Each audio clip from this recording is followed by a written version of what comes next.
BTC পৰিষদীয় নিৰ্বাচনত vote বৰ্জনৰ সিদ্ধান্ত প্ৰায় 7খনকৈ গাঁৱৰ ৰাইজৰ ভোট বৰ্জনৰ সিদ্ধান্ত ভোটদান কৰিলে সামাজিকভাৱে বয়কট হ'ব পৰিয়ালটো 8টা পৰিষদীয় সমষ্টিৰ পৰিসৰ বৃদ্ধিৰ বিৰুদ্ধে প্ৰতিবাদ ৰৌতাত আগন্তুক বিটিচি পৰিষদীয় নিৰ্বাচনত ভোট বয়কট প্ৰায় 7খনকৈ গাঁৱৰ ৰাইজৰ মনে মনে গৈ ভোটদান কৰিলেও সামাজিকভাৱে বয়কট কৰা হ'ব পৰিয়ালটোক মানুহ মৰিলেও নাযাব ৰাইজ বিয়া পাতিলেও উপস্থিত নহব সমাজৰ লোক নিৰ্বাচনৰ পূৰ্বে বিটিচিৰ 8টা পৰিষদীয় সমষ্টিৰ পৰিসৰ বৃদ্ধি হোৱাৰ পাছতে প্ৰতিবাদ ৰৌতাৰ বৰঝাৰত প্ৰমোদ বড়ো চৰকাৰ বিজেপি চৰকাৰ গো বেক ধবনিৰে তাল ৰৌতাৰ বৰঝাৰ অঞ্চল প্ৰমোদ বড়ো সৰকাৰ গো ব্যাক প্ৰমোদ বড়ো সৰকাৰ গো ব্যাক প্ৰমোদ বড়ো সৰকাৰ পৰিষদীয় সমষ্টিৰ পৰিসৰ বৃদ্ধিৰ গইনালৈ বৰঝাৰৰ 6খনকৈ গাঁও বিটিআৰৰ দুটাকৈ সমষ্টিত পৃথকে অন্তৰ্ভুক্তিৰ বিৰোধিতাৰে প্ৰতিবাদ ৰাইজৰ ওদালগুৰি আৰু তামুলপুৰ জিলাত নতুনকৈ অন্তৰ্ভুক্ত হোৱা 81খন গাঁৱৰ ভিতৰত বৰঝাৰৰ 6খনকৈ গাঁও ক্ৰমে 1 নং বৰঝাৰ 1 নং দৰং বজাৰ 2 নং দৰং বজাৰ আৰু 3 নং দৰং বজাৰ 2 নং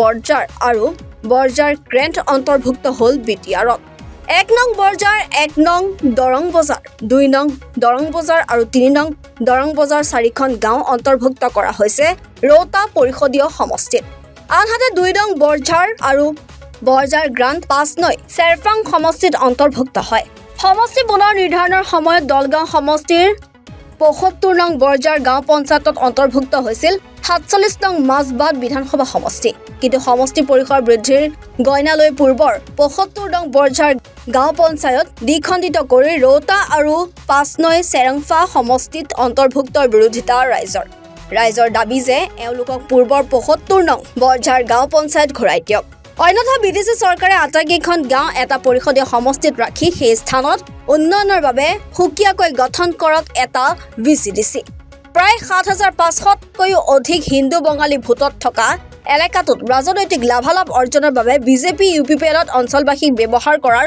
অভিযোগ ৰাইজৰ বিজেপি ইউপিপিএলৰ ৰাজনৈতিক লাভালাভৰ বাবে বৰঝাৰৰ ৰাইজক অপব্যৱহাৰ কৰিলে আগন্তুক পৰিষদীয় নিৰ্বাচনত ভোট বৰ্জনৰ সিদ্ধান্ত ৰাইজৰ তাৰমানে আমাৰ এই বৰঝাৰ পঞ্চায়তখন ঐতিহাসিক দৰং জিলাৰ 75 নং বৰঝাৰ গাঁও পঞ্চায়ত এই পঞ্চায়তখনত আমি জন্মৰ আগৰ পৰাই এই পঞ্চায়তখন এটা ঐতিহাসিক নাম বৰঝাৰৰ গতিকে এই আজি প্ৰায় বিটিচি চুক্তিৰ পিছত বৰঝাৰ পঞ্চায়তৰ 3খন গাঁও বাকৰিবাৰী বিজুলীবাৰী আৰু ঝাৰগাঁও এই 3খন গাঁও বিটিচি অন্তৰ্ভুক্ত কৰিলে ইয়াত বড়ো মানুহ আছে তাতে আমি বৰঝাৰবাসী ৰাইজে কোনোদিন কোনো আপত্তি কৰা নাই চৰকাৰৰ সিদ্ধান্ত আমি মানি লৈছোঁ ইয়াৰ পিছত বৰঝাৰ পঞ্চায়তখন চলি থাকিল এই কেইখন গাঁৱকেই খণ্ডিত কৰি আকৌ 10খন ৱাৰ্ড বনাই চলি আছিলে আকৌ 1 বছৰ আগতে শান্তি চুক্তিৰ পিছত আমাৰ বৰঝাৰ পঞ্চায়তখন বিটিচিৰ অন্তৰ্ভুক্ত কৰিলে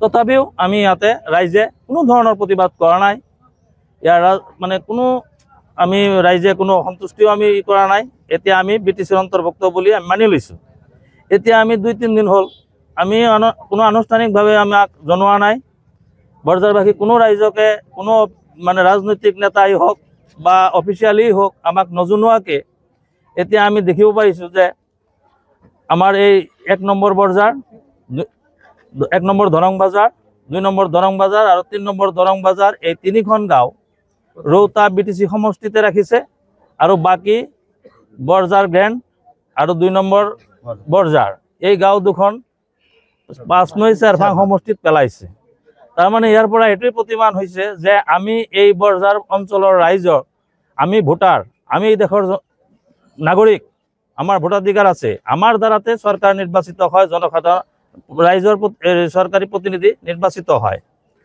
জনপ্ৰতিনিধি নিৰ্বাচিত হৈ আমাৰ কোনো কনচাৰ্ণ নোহোৱাকৈ আমাৰ ৰাইজৰ কোনো ধৰণৰ জ্ঞাত নকৰাকৈ তেওঁলোকে আমাক যেনে সিজোৱা আলুৰ দৰে যাৰ লগত খুশি তাৰ লগতেই বিক্ৰী কৰি দিয়ে ইয়াৰ কোনো আমাৰ কোনো মান মৰ্যাদাই নাই আমাৰ কোনো যেনে অভিমানেই নাই গতিকে এইটো আমি বৰঝাৰবাসী ৰাইজে মানি নলওঁ আমি কেতিয়াও মানি নলওঁ ইয়াৰ কাৰণে আমি আগলৈ আন্দোলন কৰিম গণ আন্দোলন কৰিম যি আমাৰ এই ক্ষুদ্ৰ শক্তিৰে আমি যিখিনি পাৰোঁ আমি ন্যায়ৰ কাৰণে যুঁজ দি যাম। আমি ডিচি ছাৰক জনাম। ইয়াৰ পিছত যদি আমাৰ দাবী ফলপ্ৰসূ নহয় তেতিয়া আমাৰ এতিয়া আমি সিদ্ধান্ত লৈছোঁ যে আগন্তুক দিনত যিকোনো নিৰ্বাচনত আমি ভোট বয়কট কৰিম। আমাৰ দাবী যেতিয়ালৈকে পূৰণ নহ'ব আমি বৰঝাৰ পঞ্চায়তৰ সকলো গাঁৱকে মিলি আমি একত্ৰিত থাকিব খুজিছোঁ।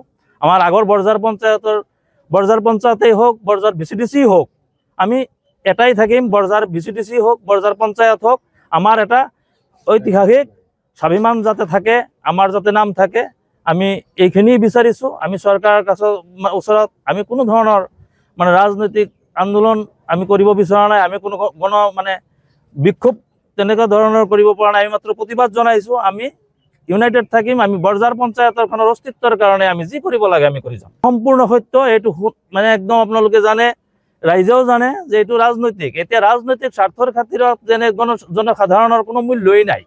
তেওঁলোকে য'তে ৰাজপাটত বহি আমাক য'তে খুচিত, যাৰ তাত খুচিত যিকোনো দামত বিক্ৰী কৰিব পাৰে।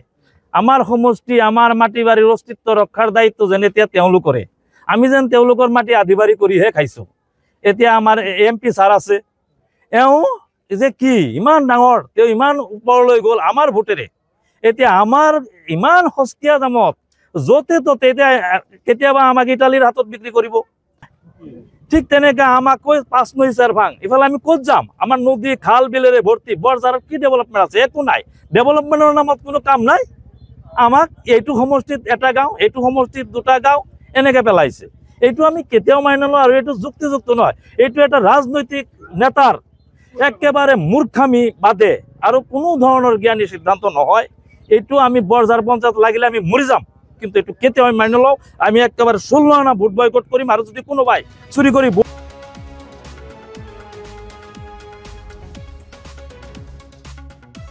ওদালগুৰিৰ পৰা মন্টু কলিতাৰ ৰিপৰ্ট, এনি ভাৰত 24।